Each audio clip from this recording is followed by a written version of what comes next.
Presiden tidak happy ya dengan situasi yang seperti itu, dan kembali beliau menegaskan, sempat saya bicara juga bahwa tolong ini dihentikan ya, kepada para menteri.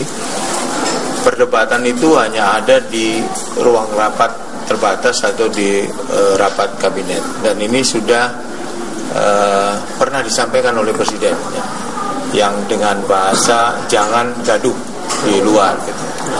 Presiden quote unquote marah ya, dengan situasi yang terjadi belakangan ini yang terlihat semakin meruncing, bahkan masuk kepada perseteruan antar menteri yang bersifat menyerang pribadi. Nah, ini tadi Mas Johan mengatakan tidak happy ya, dan juga kekhawatirannya bisa mengganggu begitu ya. Dan tadi ada quote-nya adalah Presiden marah begitu. Ini mau sampai kapan ya? Kalau misalnya ada, sebetulnya Mas Johan Budi tadi mungkin kalau secara utuh cukup panjang ya disampaikan. Mas Johan Budi mengatakan begini ya, Presiden pun juga sedang mempertimbangkan kalau misalnya memang nggak bisa diatur, nggak bisa diurus, ya akan dievaluasi seperti itu. Mas Kodari deh mungkin. Ya, saya kira pernyataan tadi normatif ya. Ya, mengikuti norma-norma bahwa pemerintahan itu harus dapat teratur dan seterusnya. Tapi saya kira saya tetap berpendapat bahwa begini, nggak bisa disamakan pemerintahan Pak Jokowi dengan Pak SBY. Pak SBY itu memang orangnya sangat orderly, sangat teratur begitu. Ibaratnya salah rapi, salah taruh titik koma saja dikoreksi sama beliau begitu. Nah, kalau ibarat musik ya, Pak SBY itu musik klasik. Wow, partiturnya harus akurat betul, harus precise. Kalau Pak Jokowi ini Metallica lebih mirip musik jazz atau musik rock lah kira-kira begitu. Jadi ada hentakan-hentakan, tapi juga ada slow-nya begitu. Dan memang harus dilihat perbedaan Pak Jokowi bukan hanya secara pribadi dengan Pak SBY. Latar belakang kedua pemimpin ini juga berbeda. Pak SBY itu ketua partai, apalagi di periode kedua pemerintahannya dia adalah ketua partai, tapi tokoh partai, pemilik partai, founder partai. Nah, Pak Jokowi itu bukan. Jadi beliau ini harus pandai-pandai mengatur ritme, pandai-pandai mengatur berbagai macam kepentingan. Mas Kodari, dulu itu kan nggak ada gaduh ya. Ya mungkin ada gaduh tapi nggak sampai terangkat ke publik begitu. Reshuffle berkali-kali zaman Pak SBY. Nah, ini udah sering-sering gaduh. Nggak reshuffle tapi diancam iya begitu. Kalau kali ini menurut saya gaduh-gaduhnya ini adalah pengantar menuju reshuffle begitu. Kita lihat saja. Akhir tahun lalu juga Mas Kodari bilangnya juga gitu, Mas. Yang tukang gaduh kita lihat di reshuffle apa enggak? Kalau tukang gaduh di reshuffle, memang Presiden tidak mau gaduh. Tukang gaduh siapa? Tapi kalau tukang gaduh, ya tukang gaduhnya masih ada di sana, gitu, dan makin moncer, sebetulnya ini tukang gaduh fungsional. Memang sengaja ditaruh untuk gaduh, gitu. Memang sengaja ditaruh untuk gaduh. Mengelola perbedaan dan mengelola kebijakan. Oke, kalau mau bicara soal nama nih, boleh nggak saya bacakan sedikit-sedikit ya? Bulan Agustus nih mengenai listrik antara Pak Sudirman Said dengan Rizal Ramli ya. Mengenai Airbus A350 antara Pak Rizal Ramli dengan Ibu Rini Sumarno ya. Kemudian Oktober 2015 mengenai kontrak Freeport nih, Sudirman Said dengan Rizal Ramli. Nah, impor beras antara Andi Amran dengan Pak Thomas Lembong. Olahan ikan antara Ibu Susi dan Pak Thomas Lembong. Ada dua lagi keluar tuh ya. Kemudian kereta cepat Ignatius Jonan dengan Ibu Rini. Rapor menteri antara Yudi Krisnandi dan Pak Pramono Anung. Blok Masela. Nah, keluar lagi nih Sudirman Said dengan Rizal Ramli. Jadi yang spesialis gaduh yang mana di dalam ada kompetisi siapa yang paling banyak bikin gaduh kali. Enggak, tapi sebenarnya ini enggak menguntungkan bagi Pak Jokowi.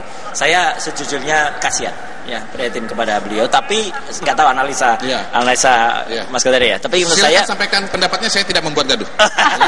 Enggak, pasti akan tidak nyaman. Dan dalam sidang kabinet itu kita juga kelihatan gestur beliau kan enggak beliau ini Pak SBY apa Pak Jokowi? Pak Jokowi. Kan kelihatan kalau dari penampilan gitu loh. Sama ketika beliau diwawancara Pak Jokowi, diwawancara oleh Pak Karni Ilyas itu kan sebenarnya juga ada beberapa yang saya sempat ngobrol dengan Pak KI gitu, ketawa gitu loh, gesturnya kan juga ketawa. Jadi kasihan sebenarnya beliau itu itu tadi kalau sebagai konduktor tidak bisa disamakan musik klasik dengan musik rock betul, misalnya. Tapi tetap konduktornya harus bisa mengendalikan kapan simbal itu bunyi, kapan kemudian biolanya bunyi, kapan kemudian bassnya bunyi. Jadi harus kalau kemudian bunyi sendiri-sendiri ya gaduh namanya. Ya berarti ada yang fungsional dong sebagai yang tadi dikatakan oleh. Ya cuman memang mungkin fungsionalnya karena ada beberapa janji katakanlah begitu ya. Kalau kita ingat soal kereta cepat gitu. Sebenarnya kita juga nunggu penjelasan kereta cepat yang sudah sebulan lebih yang lalu. Waktu itu seminggu kemudian. Ya kan gitu. Sama ketika PSSI kemarin ya dijanjikan 2 hari gitu ya. Kemudian ternyata 5 hari ternyata mundur lagi dilemparkan lagi dan ke banyak FIFA, syarat kemudian dan banyak syarat nomor 8 itu yang paling lucu KLB. Misalnya bukan syarat nomor 8 tuh harus bisa juara 1 ya AFF juara 1 SEA Games juara 1 Asian Games. Nah ini kan aneh gitu. Jadi menurut saya pembantunya beliau juga aneh, yang membuat presidennya juga kemudian terpaksa juga aneh gitu. Oke. Jadi ini kalau begitu masuk kategori musik apa nih kalau musik aneh? Musik alternatif.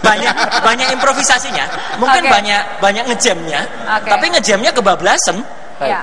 Sehingga saya kasihan, dan yang rugi adalah kemudian kita sebagai rakyat ya, sebagai masyarakat melihat ini mau dibawa kemana kapal besar ini Indonesia. Tadi Mas Kodari sudah memberikan sedikit sinyal ini bahwa ini menuju ke reshuffle.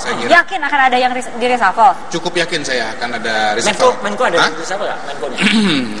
Menko dhisik kalau kata saya. Ya, saya bilang tadi itu salah satu Menko itu di reshuffle atau tidak menjadi penanda apakah yang namanya gaduh ini ya gaduh karena kebablasan atau gaduh fungsional ini gitu Pak. Menko yang cowok atau yang cewek?